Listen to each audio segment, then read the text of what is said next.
पावन गुरुजी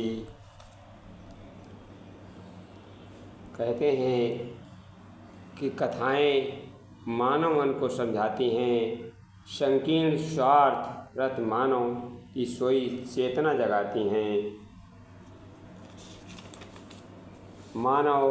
मानव जीवन को पाकर तुम कुछ तो नेकी के काम करो, स्वार्थ वृत्ति को अपना कर तुम इसको मत बर्बाद करो।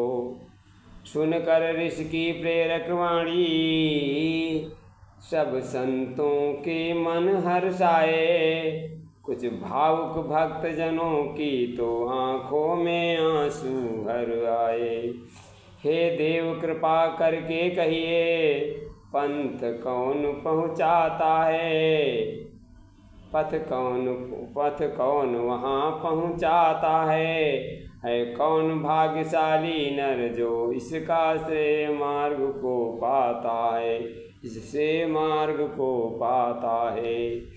नम्र विनय संतों की सुन ऋषि बोले मुस्काए, श्रेय मार्ग का पथ कठिन सुन लो ध्यान लगाए। गुरु जी कहते हैं कि हे संतों, हे मेरे बच्चों, ऋषिगण, इसके लिए श्रेय मार्ग, उपासना, साधना, आराधना इस योग्य बनना पड़ता है। एक बार एक ब्राह्मण ने किसी सेठ के यहाँ अपनी कुछ राशि जमा कर दी ताकि कन्या के विवाह के समय ब्याज समेत उसे कुछ मिल जाए। बहुत वर्ष बीत गए।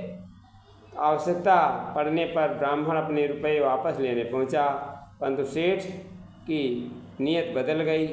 उसने ब्राह्मण को पहचानने से इनकार कर दिया और कहा, हमारे यहाँ आपका कोई पैसा नहीं जमा है। ब्राह्मण राजा के पास पहुंचा। उसने पुकार की। प्रमाण के अभाव में राजा कुछ न कर सकते थे। उन्हें एक युक्ति सोची। दूसरे दिन उन्होंने एक शोभा यात्रा नगर में निकाली। घोषणा के ब्राह्मण से कह दिया कि आप सेठ के मकान के कुछ पहले खड़े रहना। शोभा यात्रा निकली। सभी नागरिक अभिवादन करने लगे, खड़े हो गए।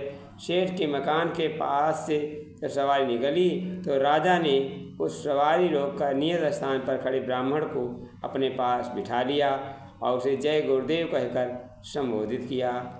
कुछ आगे चलकर उस ब्राह्मण को सवारी से उतार दिया। सेठ का हृदय कांपने लगा।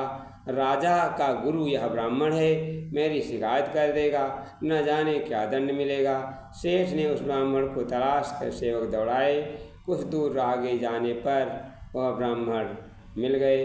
सेठ ने उनका बहुत सम्मान किया और कहा, बही खाते में आपका धन जमा था, हमें स्मरण नहीं रहा, उसके लिए क्षमा करें। सेठ ने ब्याज समेत सारा रुपया चुका दिया और उसकी कन्या के विवाह के लिए कुछ विशेष दान देकर विदाई।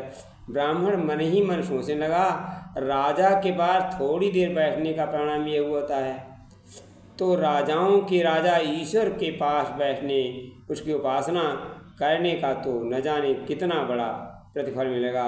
चिंतन का यह परिवर्तन भक्त को विचारणा, क्रिया, निष्ठा, कायाकल्प कर देती है, उसे ऊंचाई पर ले जाती है। उसे तो हे मनुष्यों, अपनी ये दुर्गति, हे प्रियवरेश दुर्गति सदी गति का ये मनुज स्वयं निर्माता है तथ्य यही है, सत्य यही वो अपना भाग्य विधाता है। जो आत्मज्ञान को अपना कर आत्मपथ लेता है, पर पीड़ा से विचलित होता, पर सुख जिसको सुख देता है। वह महामनीषी ज्ञानी नर औरों को राह दिखाता है, पात्रता स्वयं विकसित कर वो स्वर्ग धरा पर लाता है। वही सच्चा सन्यासी है, उसका जीवन ही जीवन है। इतिहास के स्वर्णिम पृष्ठों पर रहता उसका ही वर्णन है। जिसका इस संसार में वह नर जीवित जान और उसका जीवन व्यर्थ है जो जग में बदनाम। धन्यवाद। वीडियो अच्छा लगे शेयर करें। हमें परोपकार की ओर, साधना, आराधना, उपासना की ओर बढ़ना चाहिए। धन्यवाद। तभी सफलता मिलेगी।